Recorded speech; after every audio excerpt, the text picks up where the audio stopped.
All right, I'm about to share with you an embarrassing story and four lessons that we've learned from this experience, and hoping that it's insightful for you and you can take that, protect yourself and your business, and not lose dough. So here's what happened. We hear from one of our managers calls us to say that he had a customer calling or walking into the store and telling him that, hey, wanted to tell you, one of your team members on the gas station, I saw him selling your gift vouchers for $5. And we're like, what are you talking about? Yeah, don't you have a team member that looks like this and blah, blah, blah, kind of basically describing this young man's physical appearance.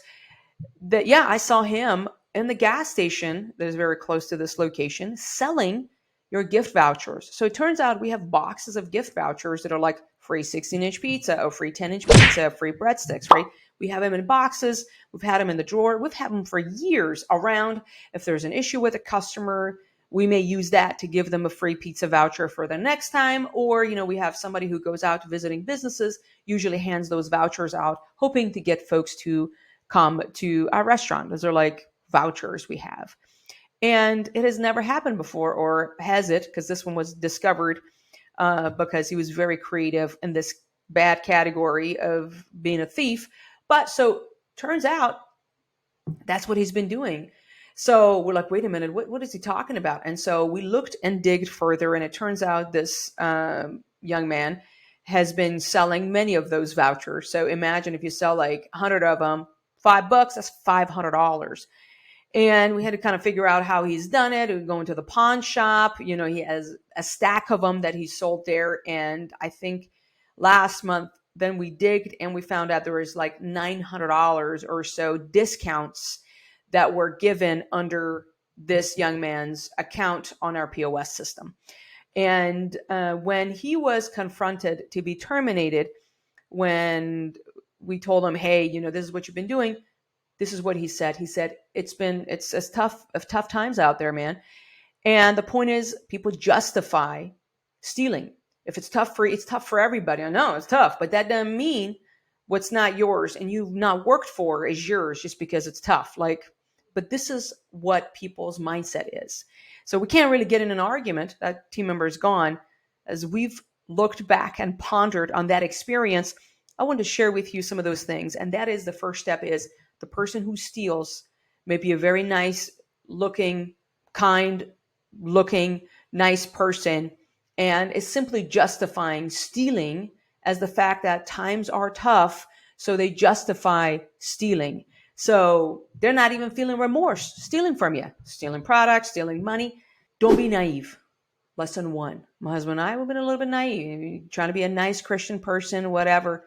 Don't be naive. You live on planet Earth. How many times I say that? How you live on planet Earth with humans. No one's perfect. I'm not perfect. No one's perfect. And when the times get rough, just don't be naive.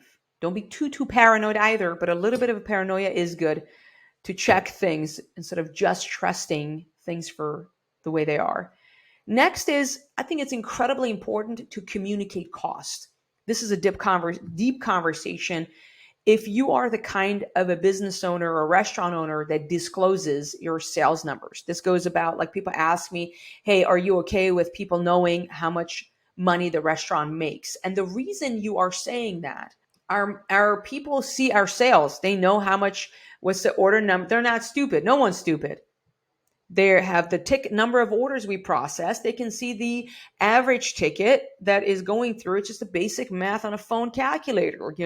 They know more or less how much money each restaurant is making, those who work there. So be mindful of that. What they do not know, and it's our role to make it clear, is the cost of running an operations. I always say we make a lot of money in the restaurant business, and we spend a lot of money in the restaurant business. So if your managers don't know how much is your rent, how much are you paying for staff, how much are you paying for COGS, for marketing, for insurance, for everything, the service, the linen, the towels, the everything, repairs. So one of the things my husband Matt has done throughout years is a lot of times making our management team or our leads even write the check, I'll sign it. It could be the rent check for $9,000. It could be the linen company. It could be whatever. People need to be aware of how much it's costing you to run your operations. They don't know. And that's why they think you're making a lot of money, which is true. You're making a lot of money, but you're spending a lot of money, right? So if you're making $1 million and you keeping 100,000, if you have a 10% profit margin, yeah, you're making $1 million. That's a lot of money you're making, but they're not seeing that you're spending $900,000 in a year to keep 100,000. They're not seeing that. And it's you and I's job to communicate that. And clearly we failed because that team member is thinking we're making fat loads of money out of that store where he works when we're not. That store in particular is not that profitable at all. So lesson learned. Thank you very much. We need to communicate way more our costs. So that's lesson learned there. Third lesson is always gather intel. And I tell that to our managers all the time. Clearly, I did not spend time with this gentleman. It's in a location that's a little bit further away, but always gather intel. You need to constantly try to learn more about people that work for you, work with you. It doesn't matter. Gather intel, what's going on in their life, what's going on in their family, the previous job they worked at, what movies do they watch, because you have to assess who this person is.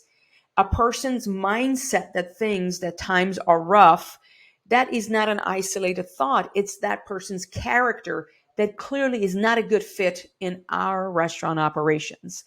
And we should have caught this somehow. There were always signs to see that this person clearly is not a good steward. So even when they're maybe slicing bell peppers and onions, they couldn't give a rip about our business, clearly. So maybe they're chopping it, they're wasteful. There must be other ways that this person carried themselves while they worked for us that we did not catch those signals.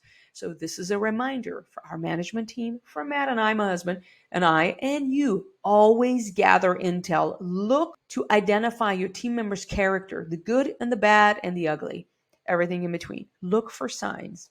Last but not least, have an accountability system. How do we identify this? Because a customer came and told the GM of that store that we have about this team member doing this.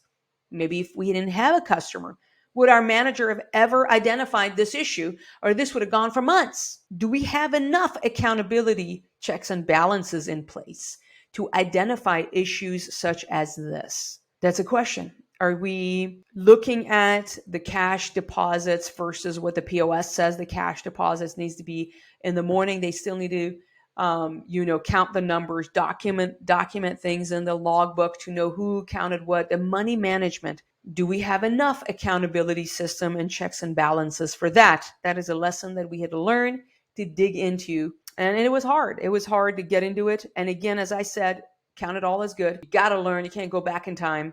And you sure can't kill people legally. So let's just not do that. And that was a really hard lesson and an embarrassing one. And I wanted to share with you. We're all humans. We all screw up. And when you have a bigger business, it could be that you are not able to focus diligently on all aspects of your business. And this could happen. So don't be naive. Communicate the costs of how much it's taking to run the operation so your team is informed as much as you can, gather intel, and have checks and balances and more accountability in place. That was that. Let me know your thoughts on this. Have you ever caught anybody stealing from your restaurant operations? Would love to hear those stories. Be sure to email me if you would like to share those stories to makingdough@gmail.com. And with that, let's get back to work and make some dough. Thank you. Bye-bye.